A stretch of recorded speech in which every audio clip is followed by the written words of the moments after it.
Siguro, mas bagay siguro kaysa yung mga ibang hero pa. Compare, pagkalaban siguro nila yung LGD, parang yung LGD ang galing nila mag-punish ng mga alke. Pag gano'n, no? Oo. Oh, lalo pa kung I feel na mas explosive. May sabi din medyo okay yung matchup ng Alchemist in favor of Tiny. Pero parang kung mas explosive naman yung Tiny, kung makaka-online ka agad, 'di ba? Tsaka alam naman natin nag-improve na yung yung waves and lane control ng Tiny. Matik naman yan. What about you, Tihi? First things first, yung... Hello? Ayan.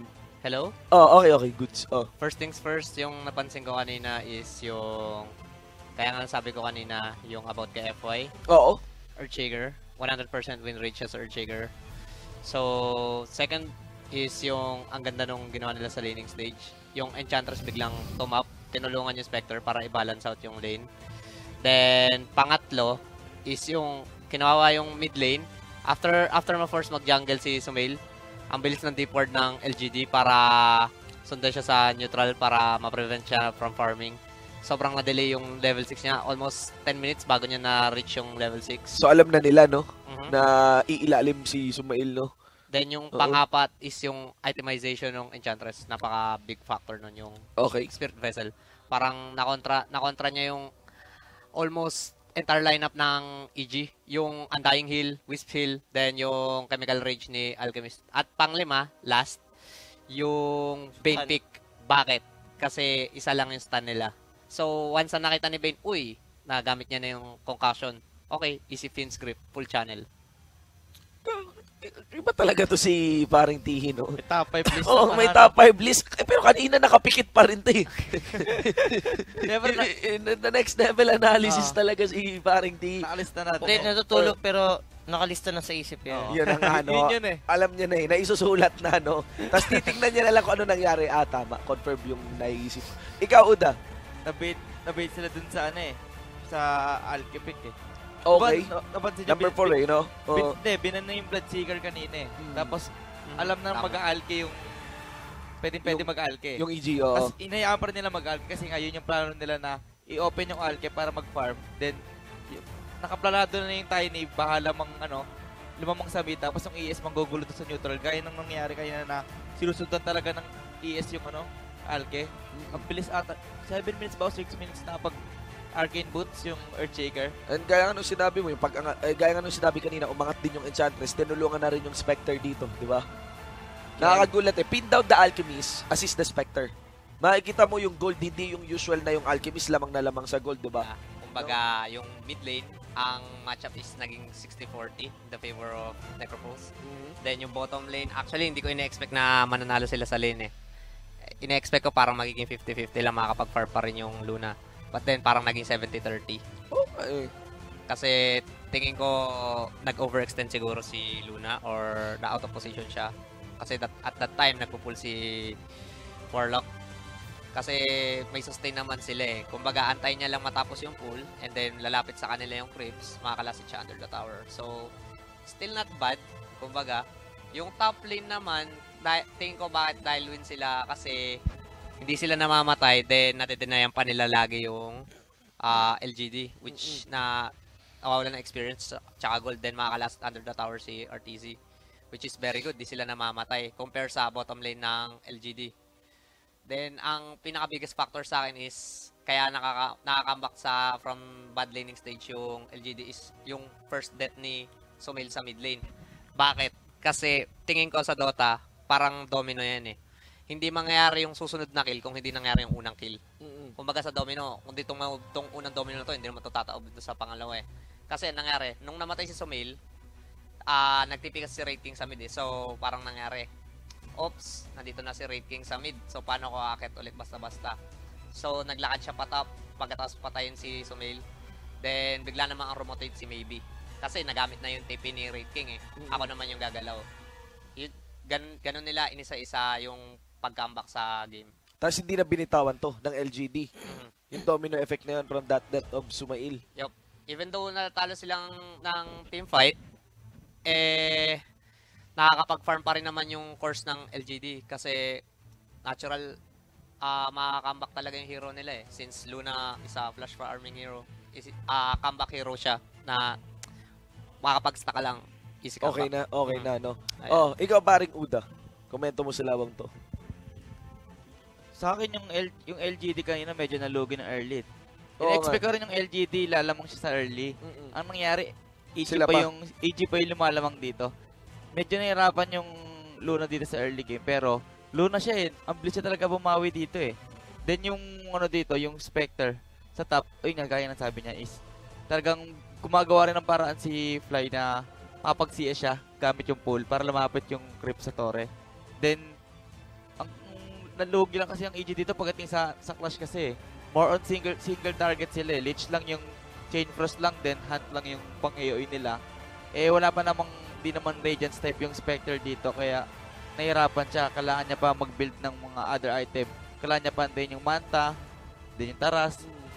Ay, na-stack yung item na 20 minutes ng Blade Mill lang eh. Ang weird though, para sa isang lower bracket finals, parang napaka kitang-kita mo kung ano yung lakas na dala dito ng LGD. Clash kung clash, and wala eh, parang wala may lalaban doon. Nandun sana si Creed, pwedeng kopya yun, di ba? Pero parang hindi enough, no? Or kung talagang kahit kayanin niya ba, parang mismong siya lang alone, kaya nga, ewan, di ba? At there's a need eh, na sana tinuloy-tuloy yung lead dito. Ang dami ng ang daming draft holes nila dito eh. Kumbaga ang daming butas na pwedeng abusuhin ng LGD. And dito mo makikita na they're still able to abuse it kasi nakuha nila yung early game lead, hindi nga kayang pumalag ng OG in the early phase. Pero pumasok tayo sa point na every weakness, every strengths ng every player sa OG side, even the heroes na consider nila, and they just gel well together. Kumbaga lahat ng teamfight nila walang tapon, walang sayang na initiation. Kumbaga it's basically OG playing superior over LGD. So this is OG at the top of their game. Yeah, it's basically kung ibibigay mo tong lineup sa ibang team, it might be well, may chance sila manalo pero siguro sobrang ano nun eh. Sobrang medyo, slim. Sobrang slim and close yung game, pero dito OG showed that they're playing at the top of their form nga. And it's very hard to execute this trap. Medyo may mga conditions yung LGD, they can't afford to make so much mistake dahil yung mga heroes nila, it's not scaling. It doesn't scale well against the Spectre. Pero the ability to translate the early game disadvantage to late game capability ng OG, it's very hard to do that. And siguro ano lang talaga dito eh, it's just a matter of the team having so a good of a chemistry. And that's just OG showing LGD that they're the dominant team. Dominant team. So we're talking about dominance here in game number 1. Tihi, your take on that game number 1? Nakita naman natin yung picks ng OG, superior team fight, and then pumik sila ng ad pick na offlane Treant, which is hindi nila in-expect yung laning stage. But then nakaka-comeback sila somehow kasi pagka-pick nila ng Treant, ang aim nila is i-punish yung Bloodseeker lane, but then they went with the ad laning stage. Nilagay nila sa Enchantress na mid na sobrang weird considering na offlane siya, and then si Storm nilagay nila sa safe lane, then ang nilagay nila sa offlane na lane is si Bloodseeker.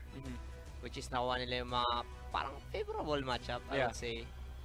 But sobrang na mix and match yung laning phase natin sa simula pa lang para sa side ng OG. Na kumbaga disadvantage para sa Treant, wala siya magawa kay Storm, hindi siya pwede dumikit. Pero I think that's the downfall then of the mix and match nga kasi you have the match ng Bloodseeker and Spectre na it doesn't really go well for the Bloodseeker kasi yes, you can sustain the lane pero you're giving Spectre so much early game capability. Kumbaga napabilis yung kahit pa sabihin natin ilang beses siyang nagang, ilang beses na delay yung timings niya. Kung titignan natin yung laning stage, lumabas siya na magandang start niya kasi it's not as punishing as the Enchantress lane. Kumbaga he had a free farm. Technically he had a free farm against the Bloodseeker. So well said, Tihi and Midnight. Uda, your take on game number 1? So yung sa OG kasi, yung early game medyo nalugi sila eh. Then, syempre, nakuha naman nila yung comfortable na care nila which is the Spectre. Spectre kasi yun yung gamit nila since nung nakarang game din, dyan sila comfortable na i-pick eh. Kasi more on, yung OG ngayon recently, may-pick sila ng mga snowball heroes talaga na sumasama talaga sa bandang mid game agad eh. Then nakuha naman nila yung Spectre. Then nag-try sila ng bago na Trent. Na medyo nahirapan sila ng early game. Na dapat lalamang sila sa early game. Pero nakabawi naman kaya yung Spectre. Kumbaga they were playing the Spectre game eh. they only made use of the Aya Gyrocopter and not the entirety of their lineup. And I think medyo may factor din doon na hindi magandang start ni Topson. Pero the way that OG have played this one is that they let LGD play the mid game. Kasi hindi sila nagano talaga, hindi sila nag-take ng early objectives, naging aggressive in the early stages. Kumbaga nagkaroon talaga ng sobrang laki na space yung LGD and nag-reflect naman sa Phantom Lancer na sobrang dami niya na farm bago pa siya lumaban. Imagine natin na yung diffusal blade was supposed to be madedelay kasi sobrang daming kailangan niya intindihin. Nakuha niya yun 14 minutes in. So parang ito yung nangyari ng OG ng game 1 eh. Hindi napagtuunan na pansin yung carry. Okay, so Tihi? Pinakaunang factor sa akin is yung napick na si Earthshaker sa LGD. Earthshaker effect talaga. So Earthshaker swerte ba? Napansin naman natin. 100% win rate siya sa mga games. Yeah, the playoffs. Yes. Unang game sa OG, Earthshaker sila. Nanalo sa Earthshaker. Ngayon, second game, Earthshaker, LGD, panalo ang Earthshaker ulit. So, yun. Shaker's back. Pangalawang factor is yung na-counter yung Dark Rift play nila. May kangka. So, every time na may gustong escape, may sure na isang mahuhuli. Then, pangatlo, yung disruptor nila na maka-counter din yung glimpse ng X-Mark play. So, kailangan lang nila sabihin kung magpapa-X-Mark sila sa kungka na sila yung mag-glimpse. Kumbaga, heads-up play lang. Yeah. So, Jules? Sa tingin ko, naging factor sa game yung sa mid, masyadong nabugbog yung Invoker. Dahil wala naman tayong magagawa kasi Quaswex talaga yung build Yeah. ni Sure, Top madedinayan siya. Bali, sobrang nag-snowball yung Kung, ang dami niya nagawa eh. Tapos yung top, namang yung LGD, try-lane sa try-lane, pa rin nila yung PL. Pero dahil sa Enchantress, tsaka kung nagawa nila ng space yung PL, kaya yumaman ng sobra. Yeah. Tsaka walang pipigil sa PL sa tingin ko pag tumagal talaga yung laban. So game number 2 is just LGD capitalizing on that advantage they had, and OG, medyo sila na naman yung nag-slack off sa game number 2. Hindi na natin nakita yung kisig ng OG no, tulad ng game number 1. Pero nakita natin Topson gumamit din ng Invoker against LGD. I think that was yung pagharap nila sa upper bracket finals game 2 at natalo sila. So Topson, nakita natin kanina yung stats niya sa Invoker, that was like 7-2, now 7-3. Kay Topson, like 70% win rate.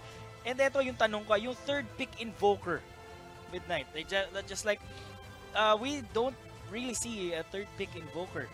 I think it's just the confidence of Topson to play the hero. Kasi ano naman yung OG EG game na nilaro nila, it was a blind pick Invoker din. It was the last pick for OG, pero at the same time, hindi niya kita yung matchup niya. So, it's malaking factor na Topson can play Invoker against any matchup. It's just that this game, sobrang laki ng disadvantage siya kay Kangka. Tihi? Do you think they could have picked a better hero for Topson? Or they can make do with Invoker and then just redo the strats? Parang narinig ko baby Kala ko baby. Ang baby kasi FY, baka.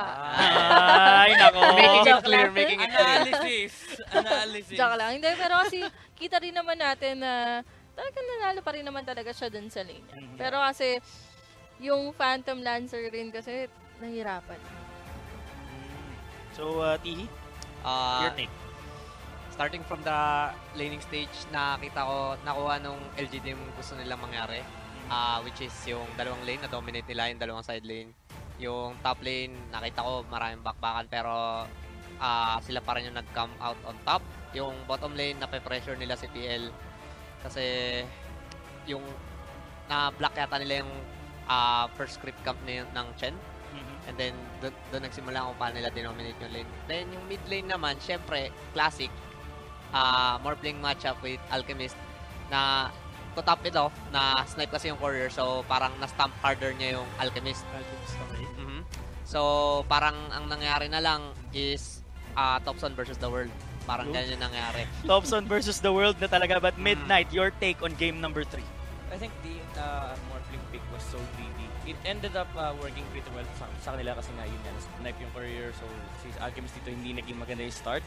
Pero a time will come na mag-farm din yung Morphling yun. Kailangan niya ng items, hindi siya pwede laban ng laban. So may downtime yung Morphling ng OG rito. And having 2 farmers sa kanilang team, sinong pipigil doon sa Alchemist na makapag-farm? And nakita nga natin si Maybe, sobrang bilis na pag-comeback niya. Kahit ilang beses siyang na-punish sa may middle lane, he still had a 14 minutes radiance plus the blink dagger in 15 minutes. Ang aga ng timing niya for the Alchemist. And this is the natural counter talaga kay Phantom Lancer. And to think na meron pa tayong Weaver, Phoenix, and Brewmaster dito, talagang ang hirap ng game ni Ana. Kasi parang ang nangyari, na nilugi niya nga si Alchemist, pero once na pumunta siya sa jungle, pwede niya ba i-chase si Alchemist? Yeah. Hindi. Kasi pangalawa, yung mga kampi niya behind. So, paano sila basta-basta papasok sa neutral ng LGD? Behind sila. So, there's no way. Kaya nung drafting phase natin, I actually would have preferred the Skyras Mage kahit hindi yun Kahit- maipapanalo sa Kasi at the very least, kapag na-hit nila yung timing sila, they can chase the Alchemist in the jungle. Kumbaga hindi nila pahingahin itong si Maybe. Kasi yung yung Morphling, yes, it wins the lane, pero it doesn't do anything to the Alchemist's farm. Kumbaga hindi nila maapektuhan Hindi yung niya transition. Hindi niya mapipigilan sa pagpa-farm, kumbaga. So they could have gotten a better hero than Morphling. So the drafting itself medyo off na yung OG, tama ba? Medyo parang hindi siya counter dun sa Alchemist pag nag-neutral na. Hindi sila pwedeng Gusto mo humabol. lang talaga manalo sa lane. Yeah. Kapag yun yung gusto mo. Saka nakakita na rin tayo ng ganito na dito rin sa TI na ginamit yung Morphling para manalo dun sa lane ng Alchemist. Pero sa end pa rin ng game, mas syempre nagwagi pa rin talaga yung Alchemist dahil alam na rin naman natin yung capacity niya rin talaga bilang isang farmer. Yeah. Mas marami talaga siyang magagawa compared din sa Morphling. Sa Morphling. Kasi mag-farm talaga yung Morphling. Whatever happens, he needs farm. Compare sa playstyle ng LGD, pag kinokontra nila yung Alchemist, makikita mo before mag 5-minute mark, meron na silang deep ward sa enemy jungle para makita nila pag mag-neutral na yung Alchemist. Tapos doon nila siya habulin para gulo. Yeah. Maybe na 2 beses niya napatay ng solo kill. Siguro pinakamaganda na rin doon yung rotations rin na binigay ng Tuskar at the Chalice para nga ma-contribute dun sa 0-4. Pero napakaganda rin ang ginagawa talaga dun ni Seb. Sa una talaga siya talaga yung naging MVP ko kasi grabe yung ginawa niya para makabawi rin si Topson dun. Level 4 pa lang si Topson, etong si Maybe level 7 na. Pero dahil nga din sa combination nila na kahit sino, yung Sunstrike Gaming nila, nakabawi into the game. Tapos sila na bahala magtuloy nun. Your take, your take. Para sa akin, what a beautiful Dota. Just goes to show Yes, na super beautiful yung Dota natin beautiful ngayon. game. sobrang Sobra. ganda ng Grand Finals talaga. Talagang toto-totong dalawang team na to. Comeback by comebacks talaga. Kumbaga kanina yung yung OG yung nag-push kanina. Then, kinambakan ng LGD. And then, OG naman ang kumambak. So, Kasi parang ang nangyari nung early game is nalugi si Thompson. Then, dinala ni Seb yung game. Kumbaga, parang siya yung nag-create ng space para makakambak si Thompson. At yun na nga, after nun, nung si Seb na yung parang nagiging threat, nag-step up si F5 para doon sa mga saves niya. Para maisalba yung LGD. Mga turnaround na snowball, then... yung snowball saves niya lagi no, Snowball sa saves din. Cataclysm. Yes, then turnaround. Then after nun, si Ana naman yung nag-step up. Yung nag-level 25 siya. Parang unkillable na siya at that stage. So, Midnight, your take on that game number 4? It's almost unbelievable that we've reached this point na OG is 1 game Away. away. They're both one game Parehas away. sila. Best of what? And to think na they've come from the upper bracket finals and yung series na yun ay napakaganda rin. It just shows how equal the skill levels of these teams are. I just think that yung OG kanina, they had the laning advantage kasi they nakuha nila yung lane matchups ng Axe and Ayo that the combination is kailangan iwasan ni Morphling. So nilagay nila yung Morphling sa top lane, Enchantress yung lumain kay Axe, pero even the Enchantress can't do anything against the Axe. So technically, the Axe is having a free game. Then after that, it's just the Sunstrike and the call combination from them. The Vanguard actually came in too early for Seb, kaya naisipan niyang bumili muna ng Vanguard bago niya daanan yung Blink Dagger and Nail. Yun yung sinasabi natin kanina, yung damage output ng dito, yung uncontrollable damage output ng LGD is their own their own poison kasi pag na-call sila ng Axe, they're basically dead eh. The Morphling cannot survive the call, Sunstrike combination, even the Bloodseeker. Napilitan pa nga siyang bumili ng Shadow Blade to play off the map. Pero still, kung hindi ka nagpapakita, the next target for OG is the Morphling. So, nahirapan talaga si Ami dito when it comes to coming back to the gate. So, napilitan siya bumili ng the Fusel Blade just to deal with the Axe. Pero even that doesn't really sound good kasi you only deplete the mana of the... Kumaga tinutulungan mo like kakampi mo, you're not helping yourself. And the idea behind the diffuser beat is that he can copy the Phantom Lancer, pero even that doesn't really sound good din kasi the axe counters the Phantom Lancer. So everything went well for OG. May point lang na parang nakambakan sila ng LGD dito kasi tinigilan nila yung aggressiveness nila. Kumaga nag-farm yung Invoker, nag-farm yung Axe, then nakahabol ng a little bit lang naman si Bloodseeker at si Morphling. Pero FY with all the saves, managed to delay the game up to the point na kaya nang lumaban ng Morphling and Bloodseeker to the face of OG. It's just that the high ground defense ng OG rito is impeccable.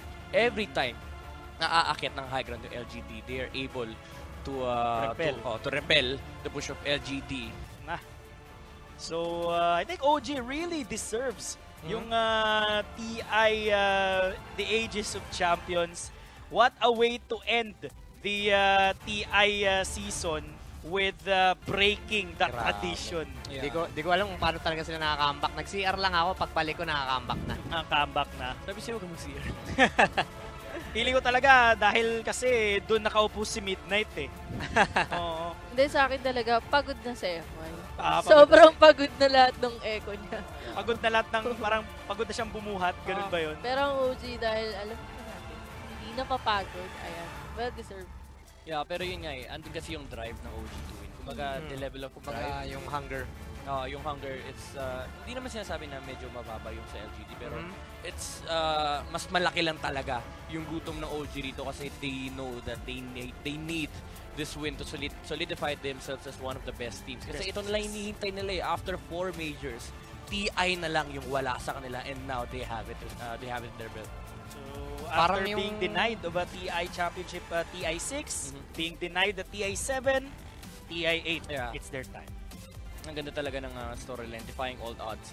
You're the team that is least expected to win. Least expected to win. And this is the Chinese year. Galing pa sa open qualifiers. Kumbaga, kung titignan mo on paper, this is not supposed to happen. Oh, this is the most interesting TI so far. The most action-packed. And of course, the most prediction-defying TI. Lahat ng prediction nawasak. Lahat ng underdogs nanalo. Lahat ng underdogs nanalo. Lahat may naasahan natin natanggal. Di ba? So, the comeback victory by OG, nakakambackan din sila. Pareha lang nung game number 3 sa upper bracket finals. And what a way to close out this series. A very strong showing mula sa OG. The dominance na pinakita nila dito. The performance of the player, especially the key player dito is si Ana. Talagang nararamdaman niya na nananalo na siya. So parang he outclassed everyone this game. Talagang hindi siya mahuli, hindi siya mapatay. And ito yung hunger na hinaharap talaga ng OG. And I think this is the most breakout talent of the year. Yes. Si Ana. And I think Thompson, sali na natin. Thompson. And right after TI, lahat ng Dota fans will be excited sa panibagong Dota season na naman. Definitely. New DPC season, new setup, new events na yung pagkakasunod-sunod ng events. And then, of course, more broadcasts in the future. More teams na sana makasali, more players na makikilala natin. Kasi every after TI, may umuusbong talaga na players eh. Right now, ito si Thompson.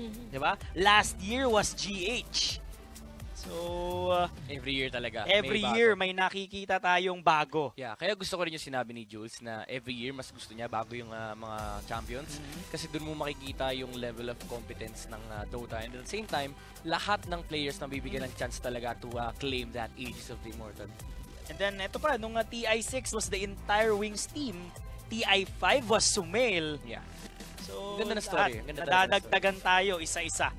Or kung hindi man isa, we're given an entire team na masesement yung kanilang pangalan sa Dota history.